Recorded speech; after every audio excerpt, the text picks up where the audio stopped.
Three takeaways from Atlanta United's 1-1 draw at Austin FC in Austin, Texas.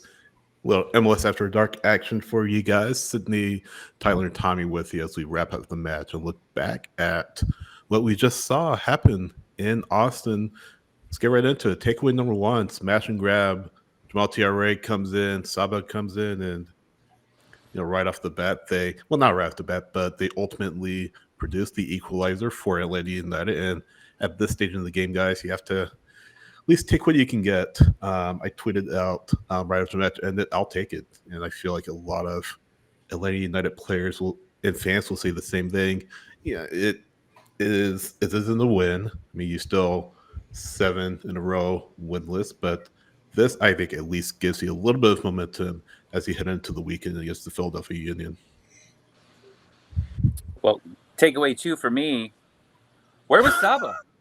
Well, we're still on takeaway 1 first. Oh, I didn't. So takeaway 1. Come on to the takeaways. I know. I don't know the rules. I agree with you. I absolutely agree with everything that you say there. I mean, you get what you take what you get. Yeah. But there was just a little too much time here where it was, what are we doing again? Yeah. But at the end, like you said, a couple subs come on, and my takeaway is coming up here. I've already spoiled it. But Saba changed a little bit there. Gave them some energy, some much needed energy. Yeah, indeed. Tyler? Yeah, I mean, anytime you're on the road and you come back from being down a goal or anything and come away with a point, it's an okay day. And especially with the way Atlanta is right now, you take what you can get for sure, especially on the road.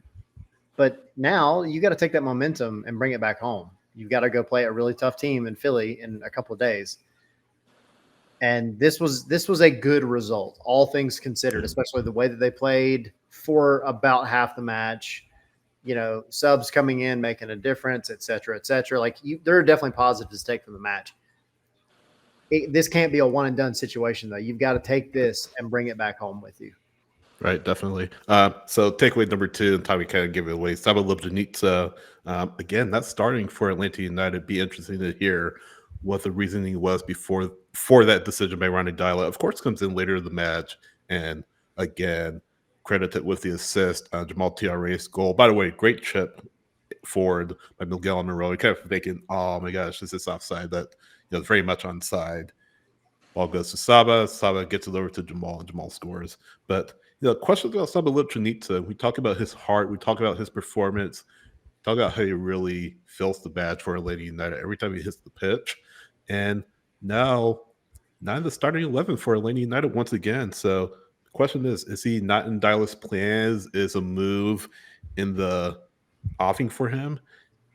Down the road. We'll have to see. I know, Tommy, you're shaking your head, but we'll have to see what happens down the road.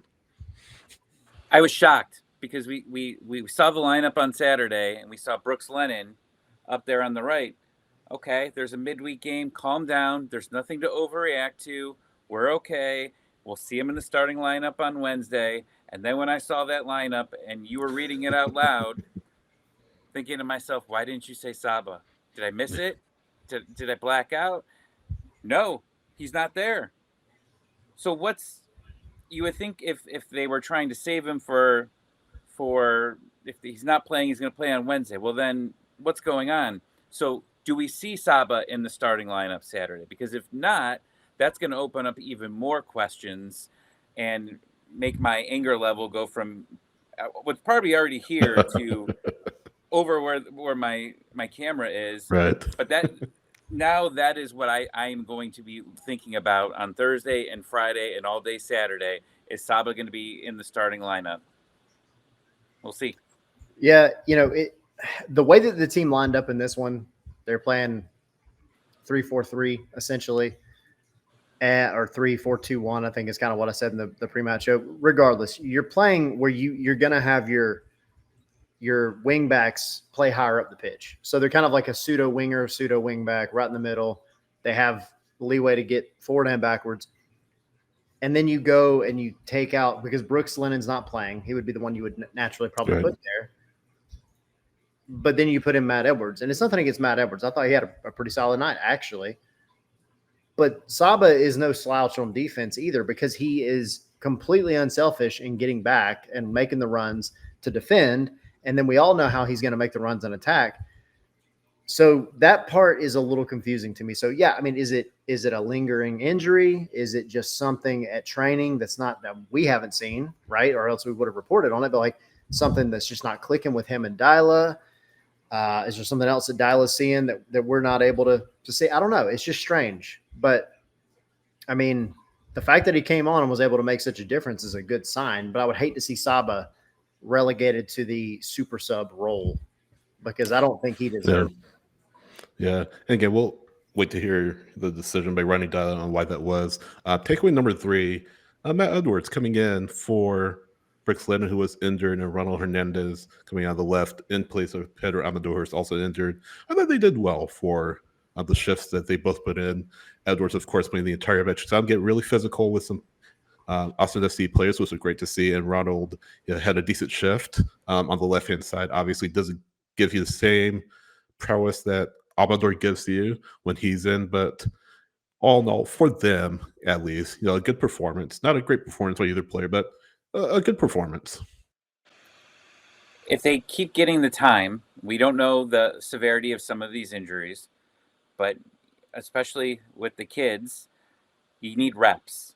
And the occasional spot starts are okay, but if you get a couple back to back, and I think we saw with Edwards early on in the season, he had multiple games where he was starting, and you could see the confidence level growing with every game. And then when you sit for a while, that's hard. So if he plays again on Saturday, I'm very interested to see if his game continues to improve because I think we saw a huge improvement from the Montreal game to the couple of games he started after that. Yeah. And in the scenarios we are right now, a lot of people are screaming, play the kids. Well, if you're going to play the kids, I want to see them play back-to-back games and see if that confidence level grows. Yeah. Yeah, I mean, you talk about Matt Edwards. I think he's gotten better as the season has progressed. Noah Cobb had another really good game tonight, I felt. I mean, there were moments where he single-handedly saved, some really good opportunities. So you can't do nothing about the Brandon Vasquez banger. I'm not convinced fully it was a penalty. I'm sorry, a foul. It was very soft to give the free kick where they did. Whatever, it happens. I'm not putting that on Noah. But Noah, I feel like, is growing in the same sense that Matt Edwards is. And you've got other guys waiting on the wings as well that are young and just waiting for their moment. They need consistency. And you've got to give it to them because you've tried the alternative, which is playing the senior guys all the time, and it hasn't been working. So give the young guys their moment. So we'll leave it there. Obviously, again, 1-1 draw for Atlanta United at Austin FC. Thanks to always Sweetwater Brewery for their support. Scarves and Spikes. Go to sweetwaterbrew.com for more information. We'll obviously have our coverage for the Philadelphia Union match. Another match coming up on Saturday. Hopefully, Atlanta United can put their best foot forward and get a long-awaited win for their fans. Sydney, Tommy, and Tyler sign off. We'll see you next time.